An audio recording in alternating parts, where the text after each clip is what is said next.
Hey everybody, it's Qué Golazo weekend recap time. Man City continues to demolish teams from left and right as they beat West Ham. Chelsea and Man United draw to a non-entertaining result. We have Sevilla losing to Barcelona 2-0. AC Milan and Inter win, so the race in Serie A continues to heat up. We have matches in the Bundesliga all across Europe. Heath, Pearce, and Jimmy Conrad. Qué Golazo weekend recap begins right now. What's up, everybody? Welcome to Qué Golazo weekend recap. Jimmy Conrad, what's up, brother? What is up? It feels like a lifetime ago since we last did one, but I think it was only 3 days ago. Well, yeah, and you missed the other one, so that's why it feels a long lifetime ago. So it's good to have you. That's right. I did. It's good to have you. And with us, of course, as well, is Gerd, Heath, Pearce, Muller with his. If you're watching this on YouTube, by the way, he's honoring right now a beautiful mustache right here. It looks fake. Yeah, it's not though, is it? It's not. And if there was a day you were going to watch this visually and take it in audibly, this is the one, when I've got the mustache out. Absolutely. Beautiful. Good to have you both here. As always, hey, everybody, it's our weekend recap, talking about all the action that was. And we begin, of course, in the Premier League. And we said it was a good weekend, a great weekend for Pep Guardiola, sitting back, having a glass of wine right now as he watched everybody else below Man City just losing or drawing. Jimmy Conrad, Man City takes a good win against West Ham, 2-1. Thoughts on that one? The fact that their two center backs, Ruben Diaz and John Stones, scored really speaks to the, oh crap, the rest of the league should be in trouble, because even if their top guys don't do the business, they still have their lowly center backs, as we used to be known back in the day, doing the business and scraping a pretty good result against West Ham. That is now 20 straight wins. That is ridiculous. They've taken they've taken the lead in 19 out of those 20 wins, those 20 games. It's pretty remarkable. And the one time they didn't have the lead was in the FA Cup against like fifth division Cheltenham. I can't say it, but that was their. They had the B squad out there and they were really trying, and they scored 3 goals in the last 10 minutes to win that game. I mean, these guys are next level. Kevin De Bruyne is now tied with Harry Kane at the top of the assist table in the Premier League. Pep Guardiola won his 200th game in charge. Is the fastest by any manager in the history of the game. Jose Mourinho is 309 games to get to 200 wins. Pep Guardiola 273. I mean, Kenny Dalglish is third at 333. Don Revy at Leeds, and then Bob Paisley. It's unbelievable. And of course, the argument is, well, if all those guys got to spend $1 billion on players, then maybe they would do the same. But I don't want to take anything away from it. I mean, winning 20 straight matches is something special, and now they're inching closer to setting yet another record.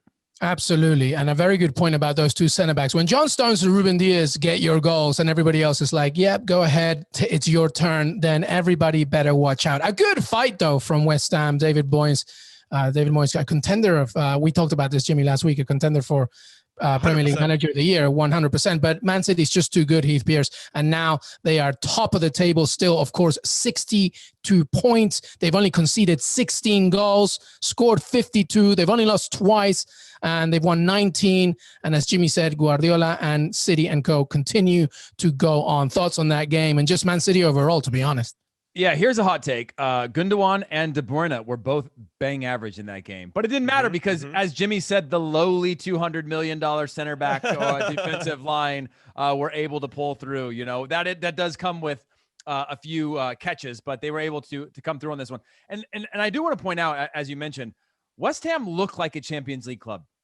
They look like this is the most challenge I've ever seen for City. I think obviously they were controlling for large stretches, but in the way that West Ham built up, the way that they defended, the way that they were confident moving the ball with urgency when they were in possession, there was just a pace and a confidence to them that didn't look like your team that goes out and says, okay, we're playing with Man City. Let's see how long we can hold on to this lead. And hopefully we just keep this respectable. So I do want to point out, and then City had 7 changes from midweek in the Champions League. So I thought that was, again, we're coming to a point in the season, and we've talked about it now probably for anytime post Christmas, that it's all about depth, right? And we're seeing the depth start to really, really hit, whether it's Liverpool or Leicester City and whatnot. So all credit to Man City being able to just have enough stars that can pull out wins and get them results. Because West Ham, again, was the most challenging I've seen them. And West Ham were good, and they are a very, very good team. But City didn't seem all that phase, like they weren't going to be able to come out of this with all points. And by the way, in the very last moments of that game, Tommy Soucek missed just about that header from the free kick. It could, something could have happened there, but it was just too much. And once again, Jimmy Conrad, to the annoyance of my fantasy team, Pep Guardiola doesn't even play Raheem Sterling. Joe Cancelo can just chill. Also Laporte as well, and Bernardo Silva. None of them saw the pitch. They didn't need to. Man City's just too good. They're just Pep Guardiola has no time for your feelings or emotions of your fantasy team. What I'm going to say, and this is a great stat that I found, before West Ham's Mikel Antonio scored on Saturday, City had gone 18 and a half hours without giving up a goal at the Etihad. Okay. Crazy. That's longer than all 6 of the Lord of the Rings and all the Hobbit films combined. That's crazy that you haven't given up a goal in that much time. So fair play to these guys. They're doing it on both sides of the ball. Even when they don't play well, to Heath's point, they're still finding ways to get a result. And I don't want to take anything away from West Ham either. They definitely have some quality that they haven't had before, and a sense of belief and purpose. They seem to really enjoy playing with each other, and that's been really refreshing to see. I like seeing that with any team, but for whatever reason with West Ham, who have been just been kicked to the curb a lot, and just really couldn't find that one thing to get them going. It is very cool for them, and to see all their fans super excited. But nobody's stopping this Man City team. And I think the big question for you two now that I want to ask you and for everybody listening, does City have enough now to win the quadruple? Can they win the League Cup, the FA Cup, the Champions League, and the Premier League? And I think we could sit here and say, yeah, probably. They 100%. Just like Gollum, Pep Guardiola's looking at all of them going, oh, my precious, to each one of them. No, they absolutely have the squad to do it. It's more about where is the focus, right? But the squad is so deep.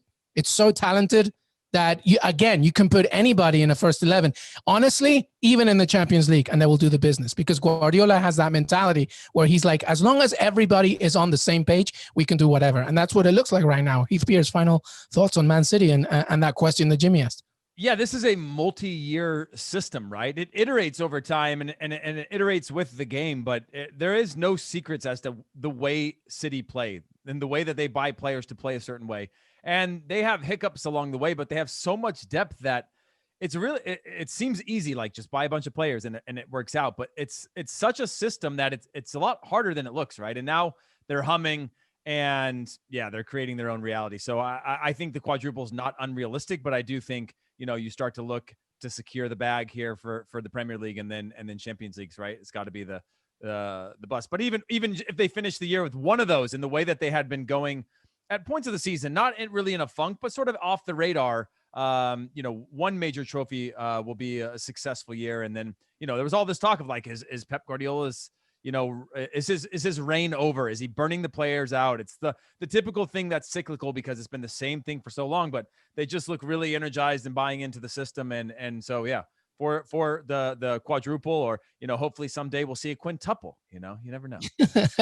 Absolutely. And hey, as we mentioned earlier at the top of the show, Guardiola and City look at the other teams and very happy about what happened in the weekend. As Manchester United and Chelsea gave us another goal fest, he says sarcastically.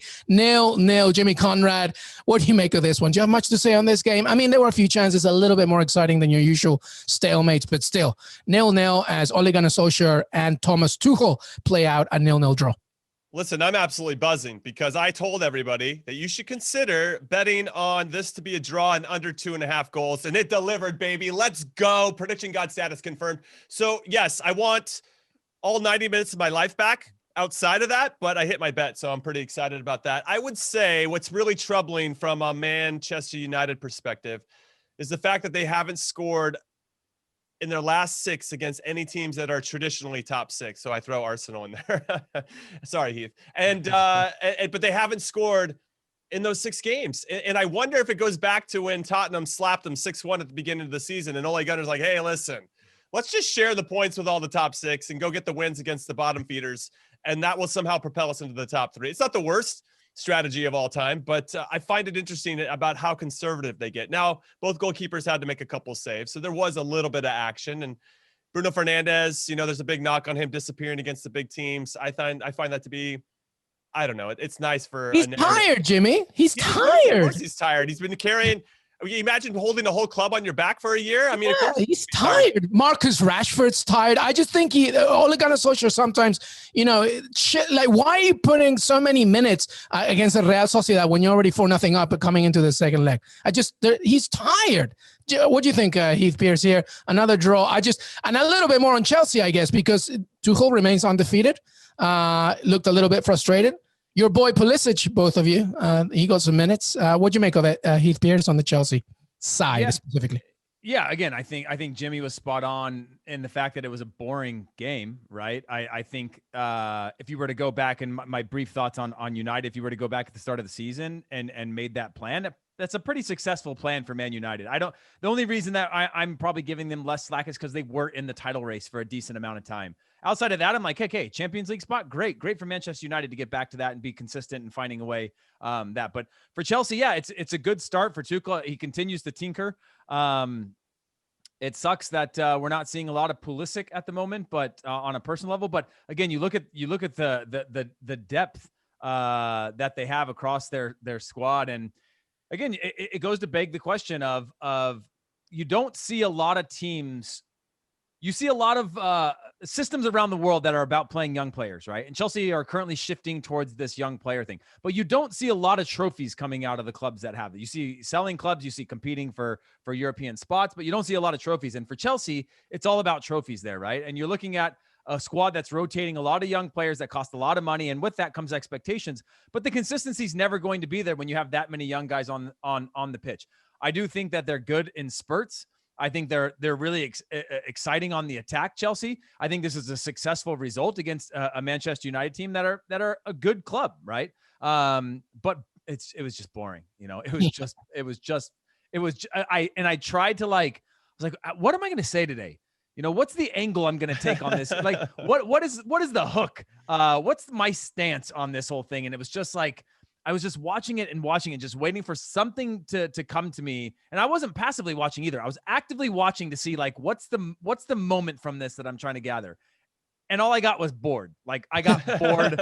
Like, I think maybe I was in too deep trying to overanalyze on like the thing I could take out of it. But it didn't have a lot of risk. It didn't have a lot of flow.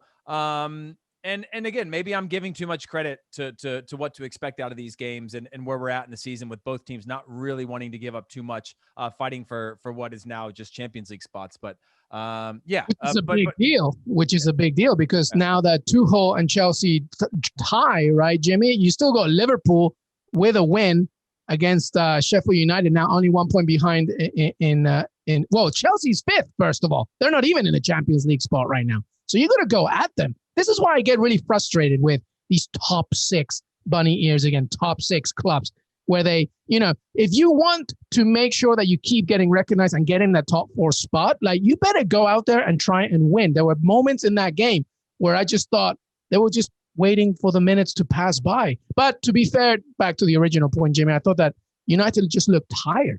They just looked tired. So while you guys were chatting, I hadn't actually realized this during the game. Maybe I saw it and just forgot, talking about an angle. Ole Gunnar only made one sub the whole game.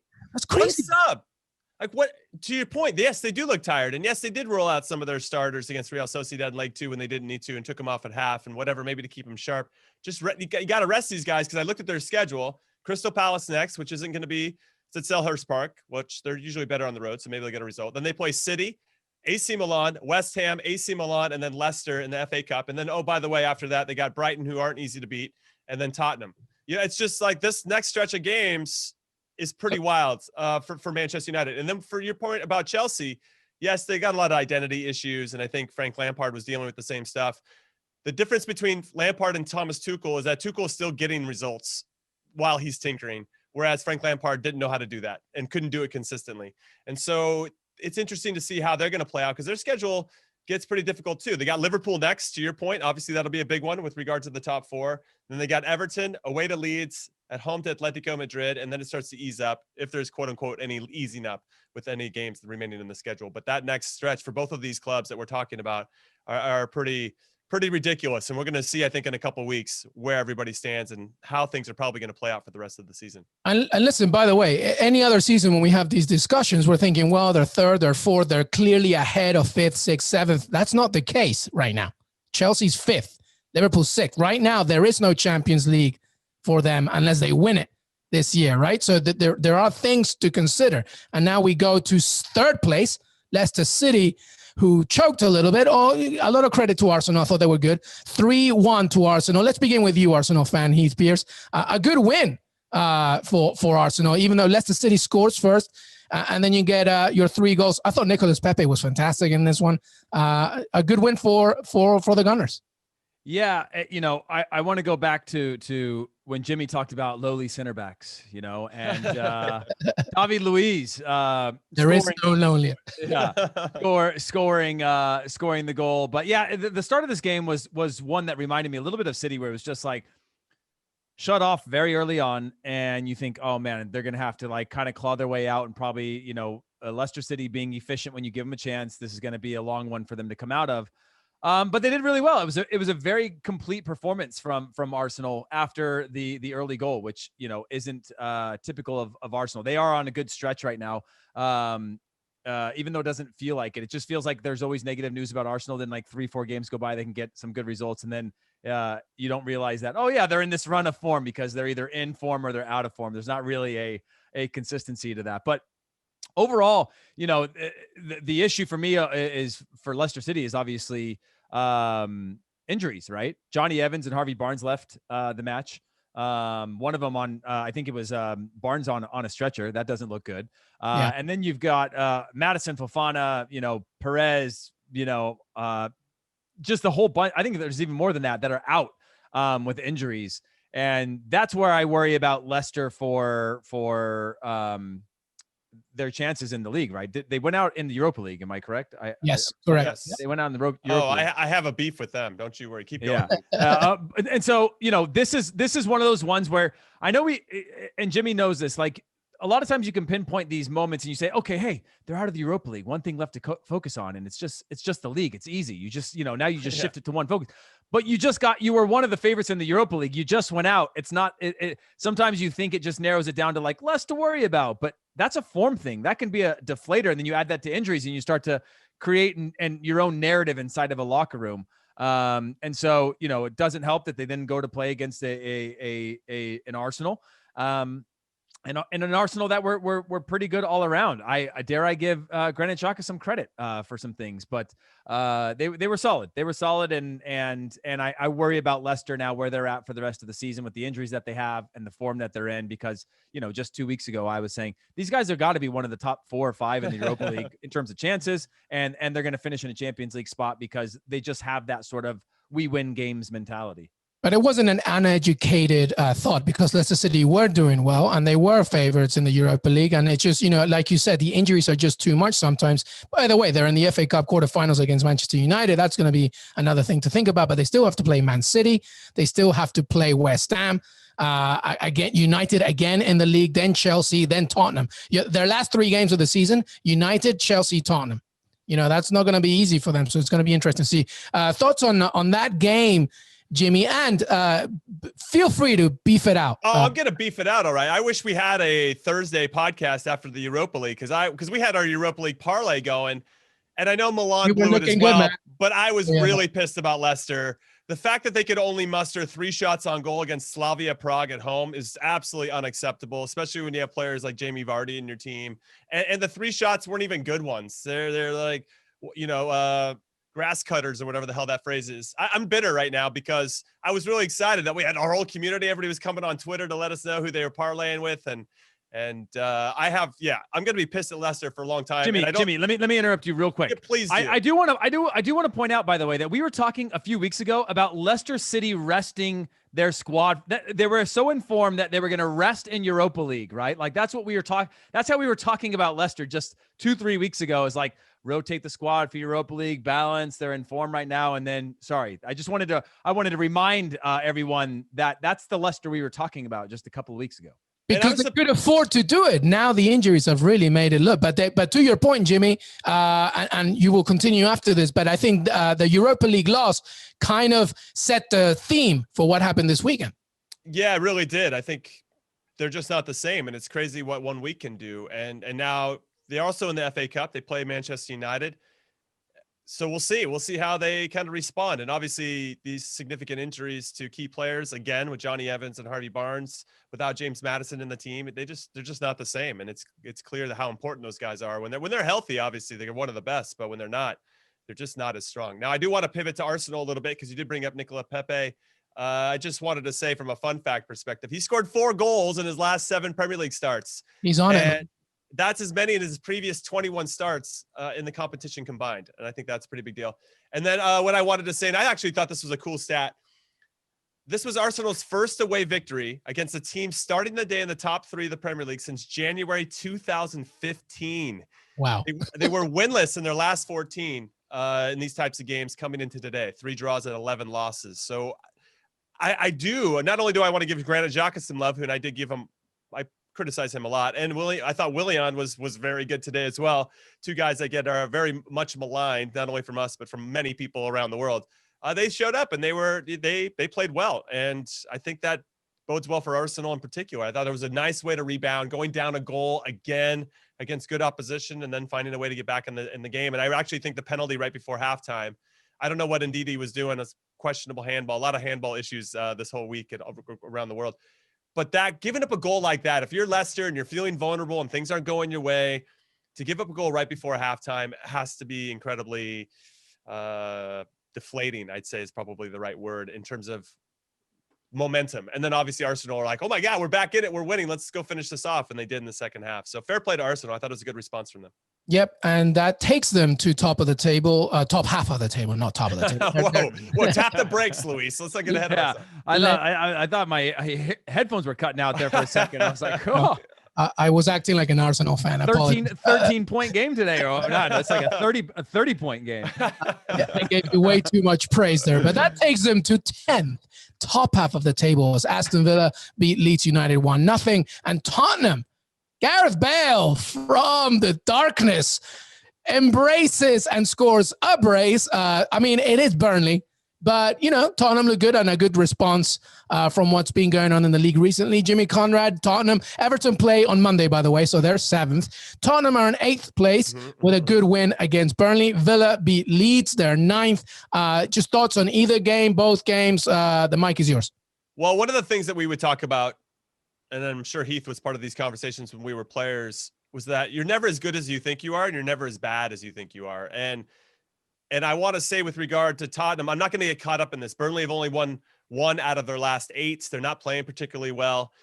But this was important, I would say, from a psychological standpoint for Spurs. Yeah. They needed a comprehensive win. They needed Gareth Bale in particular to start to show up and have some confidence. It looked like he's actually enjoying himself. And he seems to have this connection with Heung-min Son in particular. They're sharing in the celebration. You look for that body language. I think that stuff's important. And what I thought Spurs did a very good job of, and they've been doing it pretty well throughout the season, but it felt more like a 2-man team of Kane and Heung-min Son, is one of those guys would get the ball and then kind of drift wide and then look, while they have a pocket of space, they just run runners through. And I thought they did a really nice job of that today. Gareth Bale's first goal is good evidence of that. And Harry Kane and Heung-min Son have been combining on that all season. But they did it with more purpose. I thought they committed more numbers in the box. Lucas Moura ended up scoring 1 as well, where he's inside the box. He's joining in late. And they're doing a really good job of that in particular. And when that's on, and when teams can't, all of a sudden, if you're a center back and you think you have Harry Kane and then Gareth Bale comes out of nowhere and you're like, who do I mark?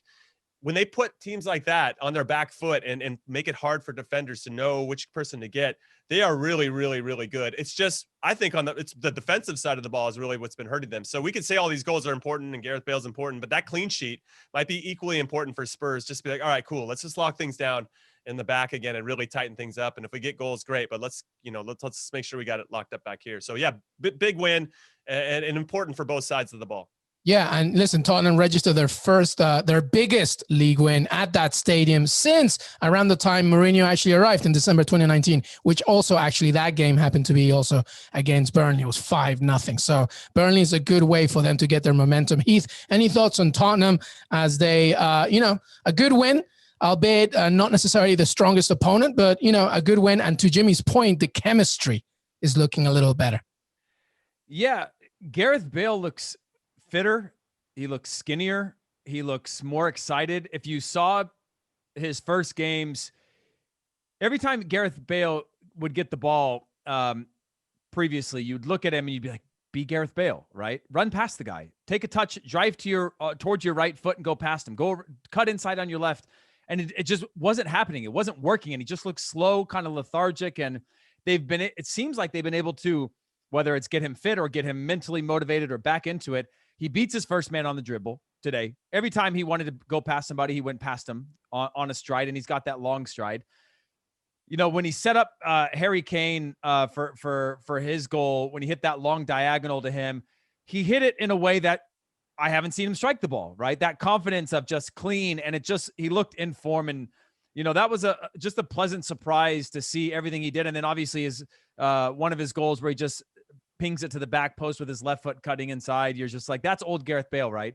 And we've seen flashes, and we've given him such a hard time over the last few years. But that's the closest I've seen to why you would want him at the club, and the difference he can make, where now it's like Jimmy said, where it's like, okay, who do I take? Like, who are we going to stop here? Because now you have somebody who can drive inside, outside, and you're starting to have more of that dynamic in the attack that a Man City has with the Riyad Mahrez, where they can go left, right. You have somebody driving inside. You can have people overlapping. It's just it just changes the way in which you attack. And then when you're defending, you're like, literally, do I take the run or do I stay? Do I go inside? Do we bunker in? And it's just he is an X factor when he's at that level. So I just wanted to point that out from that game. Obviously not a great opponent, but certainly one that you want to build on with a clean sheet. And obviously the more you can get Gareth Bale into the mix and come to fruition, the better for the club. And when that happens, just to echo Jimmy's point, then you get players like Moda going inside the box. Now you have more threat. And now Tottenham suddenly are not just about Harry Kane, not just about Heung-min Son. They're now multiple threats from all over the pitch. And that's good news. By the way, I'm not leaving without saying, without Jack Grealish, without Matty Cash, Aston Villa wins 1-0 and Ellen Road. That hasn't happened in a while. And so with that, Villa are 9th. And, with a game in hand as well. Only 1 point behind Everton, 4 points behind Liverpool, with 2 games in hand on that one as well. So the top half of the table looks interesting. So I don't know if you want to say anything about that game if you saw it. But before I wanted to move on to the rest of Europe, aside from that, I wanted to just quickly touch base on the relegation battle, because Newcastle, a draw against Wolves. Fulham, though, couldn't win either. Sheffield United just lost to Liverpool. Brighton loses. I don't know if you saw that game, but my God. So any thoughts from the bottom of the table, Jimmy Conrad? Well, you guys know I'm a Newcastle fan, a long-suffering Newcastle fan, and I was happy that we scraped a 1-1 result against a pretty solid team in Wolves. I know it's not the same Wolves when everybody's healthy, but it's something. It's a point in the right direction. And at this point, we have to keep pace with Fulham. We're only 3 points above them. We have the players to do it. I really wish that Alan Saint-Maximin, he's got so much sauce. I love how he plays, but I just need him to sprinkle that sauce to everybody. We need everybody having that same sauce, that same swagger, that confidence to be able to win games and pull things out. It's going to be a fight. It's going to be a fight and a struggle throughout the rest of the season. And Fulham are getting close. West Brom with the big win, they're only 6 points behind Fulham, 9 behind Newcastle, but that can change pretty quickly. A couple results, as we're seeing with Leicester right now. A couple weeks ago, to Heath's point, we're talking about how they're contenders in multiple competitions, and now we're talking about how they're probably not going to make the top 4, and they look like trash right now. So it's just funny how quickly things can change, and so we'll see. I'm hoping that it changes for the positive with Newcastle, but I'm not holding out hope. And by the way, I hate to be the bearer of bad news, but they're also waiting on scans on Miguel Almiron and Saint-Maximin after picking up injuries. Yeah, okay, you know what? I was just trying to look at the good stuff. Okay, God, Luis, we don't know. We don't know yet what the outcome is. But okay, we don't know yet. I will say, by the way, on the relegation battle. Did you guys watch the VAR shambles of the West Brom Brighton game? Which one? I saw Brighton. Yeah. So there was twice, 2 penalties missed. Yeah. So that's one factor that's not playing well for the luck or lack thereof. Actually, I don't think that's luck. They missed. They hit the bar on penalties, which you shouldn't do. Correct. However, there was a moment, and I don't know if you got a chance to see it, where the referee blew his whistle. They took the quick free kick. That's right. And then he blew his whistle just before it went in. And he blew the whistle to start the play. And then obviously kind of saw that, whatever he saw, decided to blow it again because goalkeeper was out of position, but he blew it to start and they blew it back. And so it was another one of these VAR moments that shifted the whole energy of the game. Obviously because, he blew his whistle to start the play and they did a quick release and then he blew it right before it crossed the line. And so the VAR was whether or not they could hear the whistle, the second whistle before it crossed the goal line to call it back, because had they not, it's a goal. It was just a really bizarre situation between two teams that desperately need points, just to be safe, with both of them fighting relegation right now. So I wanted to, point that out for anybody who didn't get a chance to see that. I know West Brom and Brighton Hove Albion isn't exactly the top of people's, weekend viewing list. So it's worth going to watch.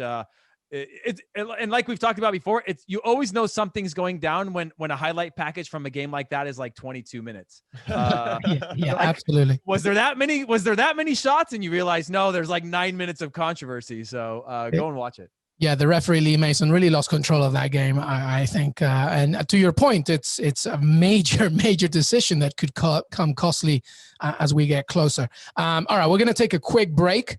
When we come back, the rest of Europe, including La Liga, Serie A, and the Bundesliga. Stay right here. Qué Golazo Weekend Recap. We'll be right back. Welcome back to Qué Golazo Weekend Recap, everybody. Jimmy Conrad, Heath, Pearce. We are now talking the rest of Europe. And let's begin in España. Let's go to La Liga. And Jimmy Conrad, Sevilla, Barcelona tipped, obviously, for a big game this weekend. And it was a good game with Barcelona taking control here. 2-0 against Sevilla, taking them to second place, 53 points. Sevilla stays in fourth. Lionel Messi did his thing, playing well, but Dembele got a goal. A good game all around. How'd you see it, Jimmy? Well, first, I'm going to say that Leo Messi, in tight spaces, his decision-making, his ability to adapt and also change his speed and to do all that in half a second, it's just insane. It's insane. I tweeted about it, and Luis Garcia tweeted back at me, the legend for Liverpool and Barcelona. He goes, do you think he's born with that, or do you think he developed that? And I think it's a little bit of both, right? I think he's born with these natural talents that later get developed. And obviously when he got put into a system like Barcelona, it fits him perfectly. And it's incredible. I just, when you watch the second goal, if you guys have a chance to see the second goal, his decision-making and his, it's just ridiculous. And it's hard not to love what that guy brings to the table. When he's motivated, you can tell how much it means to him. He scored that goal and it mattered. It mattered to him. And obviously with all the speculation about whether he's going to leave or stay, when he plays, and I don't know, I'm sure we can name a handful of players in all sports that do this, but I feel like when he plays, he is in the moment. He's not thinking about anything else. There could be tax evasion problems going on with him. There could be all kinds of crap going on behind the scenes. Did you say there could be, or there? You know what? I'll let you add the asterisk next to that, or italics or whatever. Yeah. But he just plays, and it's incredible. It's incredible to watch. That goal against Sevilla, his 8th. He scored in 8 straight games now. The guy's unreal. They haven't lost since December. They're hanging around. We talk about Real Madrid. These two clubs in particular know how to hang around, and I worry about Atletico Madrid, who are beating Villarreal and are going to remain on top of the table, and they're going to have to fight it out because I just think these other two clubs, who are usually the champions, are going to do it. There is something, and haven't said this much when I watched Barcelona play, but I thought Ronald Koeman really got his tactics right in this one. They switched to a 3-4-1-2, if I'm not mistaken, but they went with a 3 in the back. Put Dest a lot higher. Jordi Alba's all of a sudden like running up there like he's Theo Hernandez from AC Milan. Like, who cares about defending? We're going forward. Let's go. Let's have a party. And it's just really hard for other teams to defend, especially if you can't keep the ball, to really exploit the space that Barcelona will give you if you can hold on to it. But they're so good at pressing and winning it back. It makes it tough. I'm pretty disappointed in Sevilla. Anytime they faced off against a good team this season, they struggle.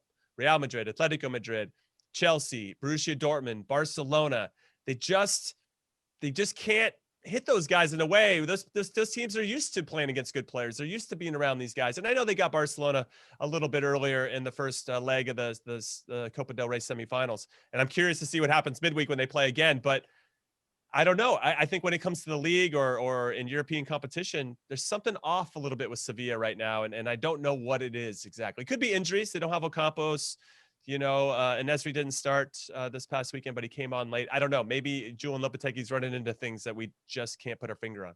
Well, I think that, the pressures of being in the knockout stages of the Champions League could add to it because they've been Europa League darlings for so long. But you make two good points about the Barcelona win. One is Lionel Messi. That's obvious. By the way, 33 years old. We're not talking about a 23-year-old. He's 33 and he's still doing his thing.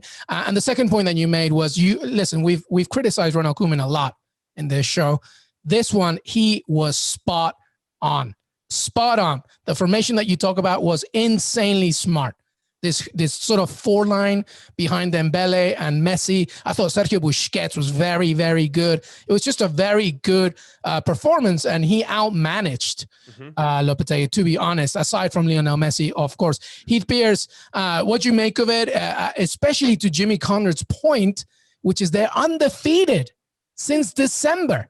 In the league, that is. In the league. Yeah. In the league. PSG obviously doing their thing against them in the Champions League, and that's pretty much shadowed the narrative. But, they're sticking around. And to Jimmy's point again, Atleti better keep going because Barcelona are right there. Yeah, I mean, it goes back 15 games unbeaten, right? But the better of that is they've won 9 of their last 10. So it's not just like they're finding ways to keep getting points. Like 9 out of the last 10, they've taken 3 points.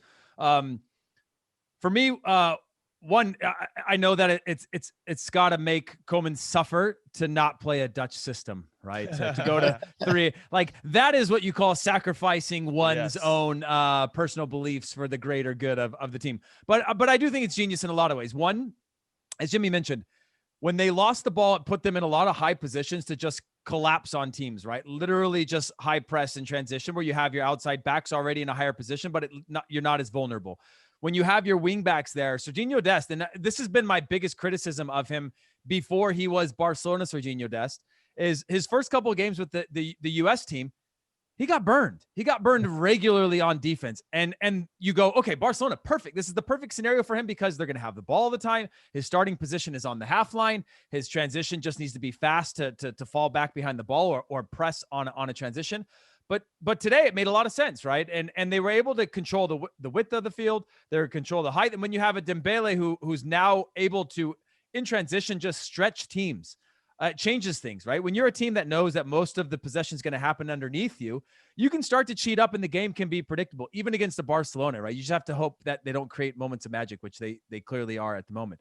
But when you have somebody like that's that fast and can punish you and stretch a team backward, then it really becomes hard to stop. And now you've got numbers everywhere where you're just kind of left questioning how you're going to solve that, how you're going to get the ball back. And when you get it, how are you going to keep possession and then break the first line of press so that you can settle in a little bit? And I think Sevilla really struggled with that, even though there wasn't a lot of chances out of Barcelona in the first half, even though Serginho Dest at some point really almost had a banger and hit it off the post, which would have been great for us US fans. But overall, again, they're in such a good form. I do worry about Atletico. I know they have a little bit more of a gap on Barcelona because Real Madrid have a game in hand. Hopefully Sociedad help them tomorrow, help Atletico at the top of the table by getting a result against Real Madrid. But Barcelona and they're just lingering. And this one's going to go down late because there are this last run of form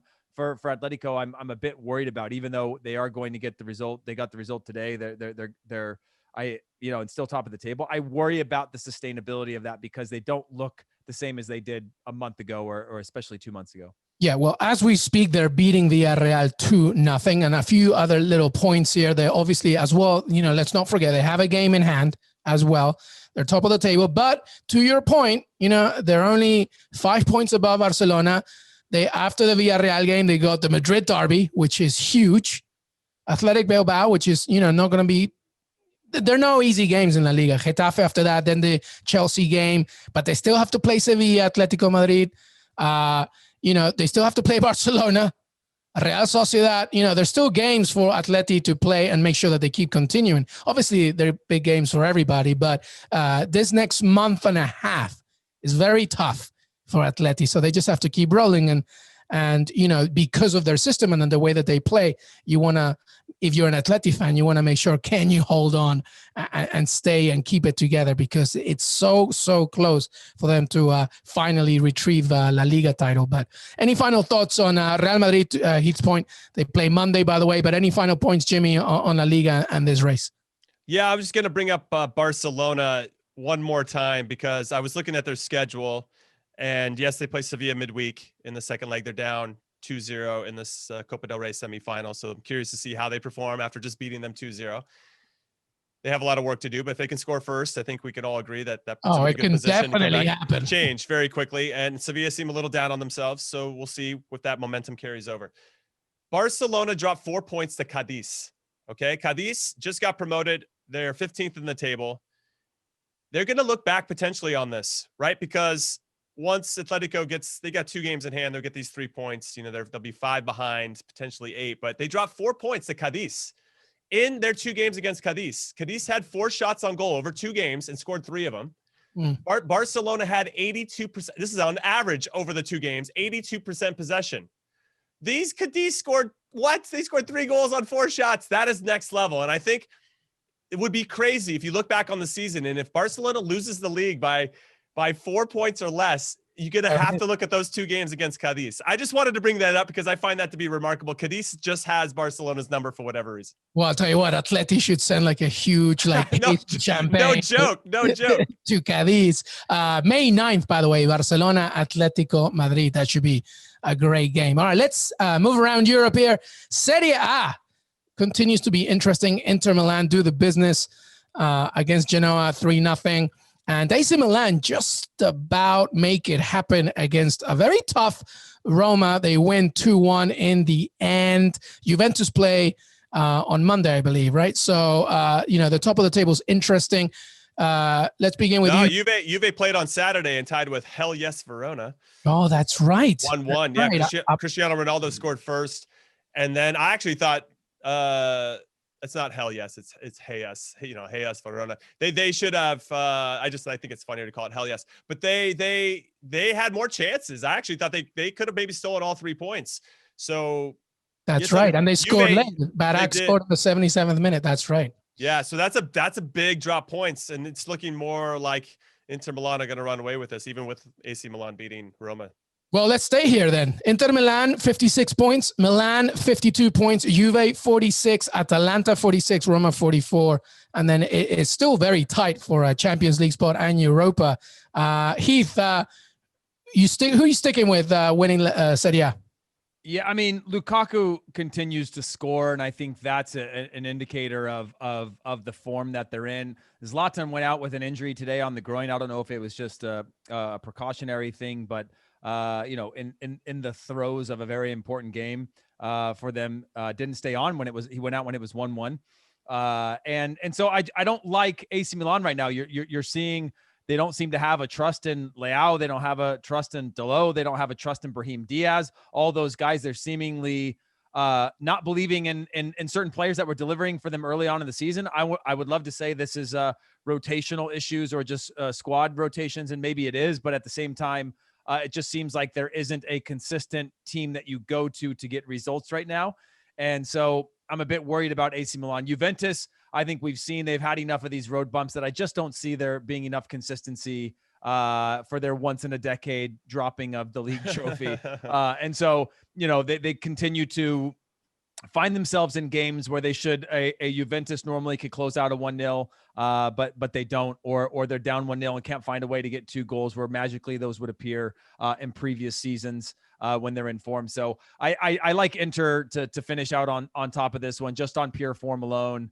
And Lukaku being what I think is by far the best striker in Serie A this year. Yeah, and by the way, I know it's a very boring thing that we always repeat, but Inter Milan don't have to worry about anything else, right? Milan now has Manchester United in the Europa League, right? Juventus still has the Champions League. There's a lot going on. Jimmy, Milan, yeah, but, they did beat Roma at Roma. It's not an easy victory here. Can they do it 4 points behind Inter Milan? No, I don't think they can. I think Heath is right with regard to his assessment.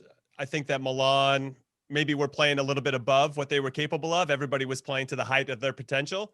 And I think there's just going to be this natural drop off. Zlatan being hurt is not going to help. He was rubbing his groin, as much as that's probably not the greatest visual for everybody, but he was rubbing his groin a little bit earlier in the game. And then eventually I think it just was too much and he ended up pulling himself off. And I think when he's not on the field, they're just different. They don't have the same type of presence. I do like Rafael Leao a lot, who ended up coming in for him, but he's not Zlatan. Nobody's Zlatan, and he brings something that a lot of other players don't. And he also raises kind of the expectation that you need to play better. You know, he expects you to play very, very well, and I think that permeated through the team. And now that they've suffered a few losses, I just don't know if they have the backbone yet to really fight through that, like, especially against an Inter Milan team that are lights out. I mean, I can't say enough about how good they are. I mean, they scored 30 seconds into this game against Genoa. They want it. They're hungry for it. You can see it, how bad this means. They want to win something. They want to win the Scudetto, and it shows right from the first minute, and they're all playing together. Christian Eriksen's now on the team on a regular basis. That's something we didn't think we'd be saying a month ago. He's looked very good. They're settling in with him in the midfield. Barella is fantastic, one of the best young players in the world. Brozovic is good. The Darmian is now, they play a 3-5-2. Darmian was bombing for it. He scored. And, you know, if he's not there, Ashraf Hakimi's in. Yeah, they're just really well balanced right now. And Lautaro Martinez and Romelu Lukaku up top, next level. And if that back three just kind of holds things together, Brozovic in front, kind of keeping everything in check and making it hard for teams to play, I just don't see Inter dropping too many games. And I just don't think Juve is going to have enough. I think they are going to drop more points. If they maybe get knocked out of the Champions League by Porto, maybe we could have a different conversation, because like we said before, with that narrative, this will be one of the only things they have to focus on. I know they still have the Coppa Italia final against Atalanta, but outside of that, that would be it. So it'll be interesting to see. Yeah, Inter Milan have a very doable schedule, by the way. And by the time they have to face Juventus, which is the penultimate game of the season, it might have already be done. So, you know, they just have to keep rolling.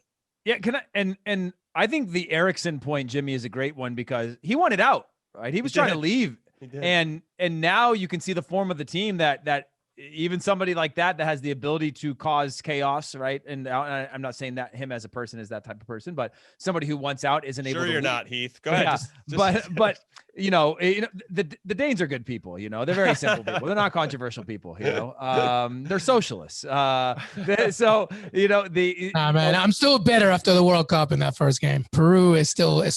We have a little tough thing against the Danes. They're mischievous, those Danes. Yeah, they are. A small nation of just like 6 million people. You know, they're up to something. They're up to something. Yeah. But you know, that attitude that he's had, it very often we see those players sort of just become part of a roster and sort of wait their time until they got to go somewhere else. But, you know, and not to say that he's not going to be a good professional, but his form has picked up, right? There is a belief from everyone, including him. And now he's a regular in the team and he's contributing towards this title race. So I just think you start to look at those little tiny pieces come into place and they can all sort of smell blood. Plus, they were trailing behind AC Milan, who were firing on all cylinders for most of the season. But Inter weren't struggling. They weren't suffering. They weren't, you know, in a poor run of form. They were just like kind of going like pace, like kind of hit for hit with a team that was just doing a little bit better. Like I think they were like one draw, or they had a win when Inter had a draw, and it was like that tight all season long. But now Inter hits this dip, and now, I mean, AC Milan hits the dip, and now Inter, you can see that consistency and form is continuing on. So, yeah, and it's amazing the fact that Eriksen's turnaround came because of that 97th minute free kick in Coppa Italia. That basically changed everything. Antonio Conte said it. Eriksen himself said it. It just lifted everybody. The fact that it was against AC Milan, it's kind of amazing how things just transformed just because of one moment. And that's exactly really what happened. Any final thoughts on Serie A before we wrap up here? We're getting closer. Jimmy. Yeah, I'll go. I'll say for two goal scorers, Cristiano Ronaldo scored his 47th goal in his last 47 Serie A matches. I mean, the guy is a goddamn machine. If we're going to sit here and praise Messi, we should at least praise his counterpart in the same way. Those are unbelievable stats. And he's older than Messi. What is he, 35, 36? The guy's a robot.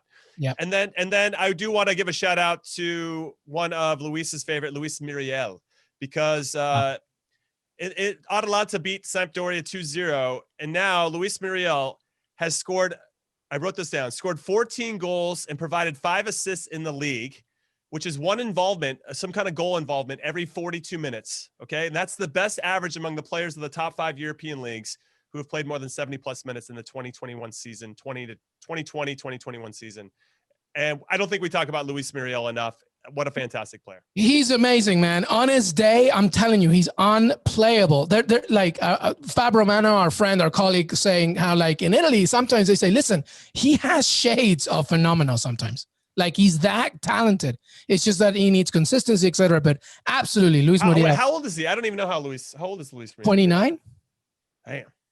So, there's time. There's time. And the problem is also because, from a Colombian perspective, he's always been in the shadow of other strikers and, Duvan Zapata lighting it up. And of course, everything goes through James Rodriguez, etc. Mm-hmm. But Luis Muriel is a force.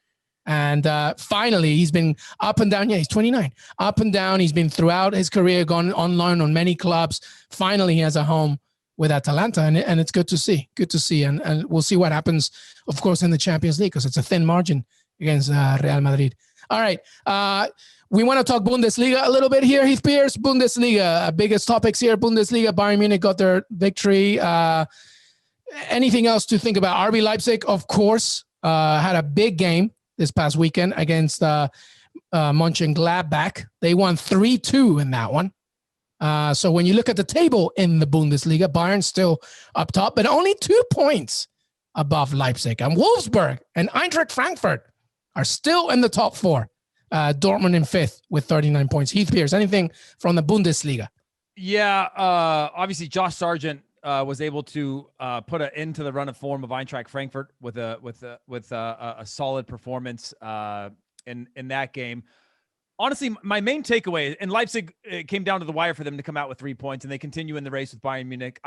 But it kills me because I don't want RB Leipzig in a title race with Bayern Munich because it's not going to happen. That is not a title race. I don't care. They keep squeaking out results. They find ways to grind. It's impressive the way that they stay into games. I want Dortmund in a title race with Bayern Munich. If you watch them play when they're good, they are one of the best teams in Europe. And it drives me nuts because we get on this thing on a Sunday and I go, wow. And then the next Sunday I go, gosh, man, maybe a manager change. I don't know. They're not motivated. They can't play. They don't move. But that's my main sort of takeaways from the weekend is that it's a little bit disappointing. All credit to RB Leipzig. They're a very good team, but I just don't see them having enough because, Bayern's not going to let off. And they're not going to just go it's going to go can RB Leipzig do it week after week after week? And they might get one single moment for the rest of the year, and they're going to have to take it. And I don't know if they'll have that power. Whereas, who I want is a Dortmund. I want Dortmund at their best against a Bayern Munich. But unfortunately, well, I don't even know if I'll get Dortmund. I don't even know if I'll get them in the Champions League. Heath, 13 points behind Bayern Munich, Borussia Dortmund is. You can keep wishing for that title race as much as you want. They're not even in a Champions League spot. This is tough. They're a very exciting team to watch, but facts don't lie. Ball don't lie. They're not in the Champions League spot right now. Jimmy Conrad, final thoughts on Bundesliga? Anything that you wanted to just bring up as we wrap this up? Yeah, really quick. I'll just say with regard to Bayern Munich, they had been without Thomas Muller for a little while because of COVID, and he came back. He got subbed into this game in the 64th minute, and within 1 minute, he had an assist to Robert Lewandowski. I'm like, this is unbelievable. These guys are unbelievable. And that connection between Muller and Lewandowski, for everybody that doesn't watch the Bundesliga and watches only the Premier League, it's very Kane/Hingman's son combination. They're just always looking for each other. And it was ridiculous. I do want to say that Leon Goretzka played a lot higher up the field for Bayern. I thought today he had 3 assists. So that bodes well. I think Bayern, even though they had a bit of a dip in form, a lot of games, right, in the FIFA Club World Cup, they're starting to round into that peak form that we can see from Bayern where they just become unstoppable. And this is a good time, obviously, in the midst of the Champions League. Borussia Mönchengladbach, ever since they announced that Marco Rose was leaving the Borussia Dortmund, they've been absolute dog crap. And they dropped a 2-0 lead to RB Leipzig. Unacceptable. Borussia Dortmund, they gave up a lot of opportunities, by the way, to Arminia Bielefeld. They didn't score those 3 goals until the second half. So, yes, I want to see Dortmund do it too, Heath, but they still have some vulnerabilities that they can be exposed. I don't know if Sevilla is going to do it in the next round, but I think they will get found out at some point. I don't know. We'll see. There's a lot to talk about the Bundesliga as well, but those are the top highlights for me. Can I make one more Bundesliga point? Yeah, of course. The mic is yours. Schalke is in shambles. Scheisse. Okay. Schalke is in Scheisse. Yeah. And it's really bad, and to go back to okay, this was a while back, but when Was I was it in the four coaches in one season? Yeah, 4 coaches, 1 in season. When I was in Germany and playing the Bundesliga, I remember going to Schalke for the first time. Is when Jermaine Jones was there, and I remember stepping into their stadium. It's an indoor stadium. You walk up from below and you look out, and it's insane, right? Champions League club for years, like a huge club. And they cannot seem to get it right. And now they've cleaned house. Everyone from their trainer to like their sporting director to everyone is out. And with Matthew Hoppe there on the verge of signing a new deal, saying he owes loyalty to them, I would be questioning if there's any. I don't know where he goes because I still think he has a long way to go to be a top player or even a Bundesliga quality player consistently. But yeah, it's a shame to see a club that's that big have this many problems. And yeah, I don't. Yeah, no, I have a soft spot for Schalke. Heverson Farfan used to play for them. It's a real shame. And I'm just checking the Bundesliga here, the table. 4 coaches in a season is terrible, but they are bottom of the table. Oh my God, man. Their goal difference is under 45, minus 45. Honestly, me and Heath could probably still roll it out there and do just as worse. Oh yeah, unbeliable. Bad. I don't know. Would be an honor. I would love to play in that It would be stadium. an honor. Hey, let's make it happen. This is an official pitch right now, Schalke. But no, it's unbelievable. They've only won once, and 4 managers in the space of a season is never good news. But hey, before I go, actually, it just made me think. We're talking Dortmund. We're talking Bayern Munich. Who's going further in the Champions League? Do you have Bayern Munich winning it again, Jimmy? Yeah, I'm not moving off of that, even though Man City look like not the heavy favorite, but look like the favorite at the moment. I'm going to stay with Bayern Munich. Interesting. Heath? Yeah, I'm gonna stay with Bayern Munich as well. And great shout out on Jefferson Farfan. That's a good shout. I liked it. PSV Eindhoven, big legend there. That's dude. right. I like that. Really good player. Is Is he still playing? By the way, is he still playing? Yeah. He's rehabbing from injury. He was playing for Lokomotiv Moscow. He's back in Peru, rehabbing. He's getting offers. Many thought MLS teams were intrigued, but apparently not. And he's not interested. I think he's more interested in the Liga MX move.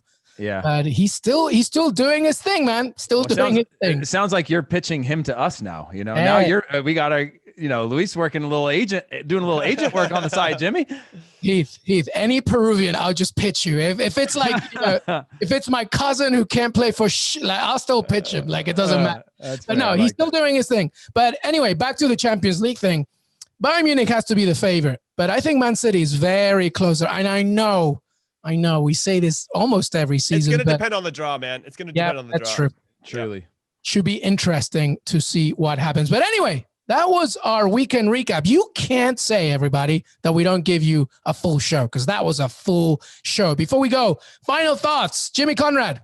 Yeah, I want to give a shout out to Ajax, who got a 90th minute penalty to tie PSV Eindhoven, which keeps them 6 points on top of the table with the game in hand. PSV's in second, so if they had won that, it would have been a little bit more exciting, I think, for the rest of it. But I think Ajax are going to win the Eredivisie. Congratulations to them. Sporting Clube de Portugal took on FC Porto, first versus second, 0-0. Very Man United Chelsea in that one, but that puts Sporting 10 points clear of Porto and 13 points clear of Benfica when Benfica wins tomorrow. And Braga is now in second with 9 points behind. So I just want to give a shout out to Sporting Clube de Portugal for winning the Portuguese league. That's a pretty big deal. Love it. Yeah, no, shout out. Absolutely. Well deserved. Heath Pearce, final thoughts. Yeah, it was the Olympique derby today with Lyon and Marseille, ended in 1-1. Clearly, Lyon don't want this title either. Lille dropped points on the weekend as well. Right.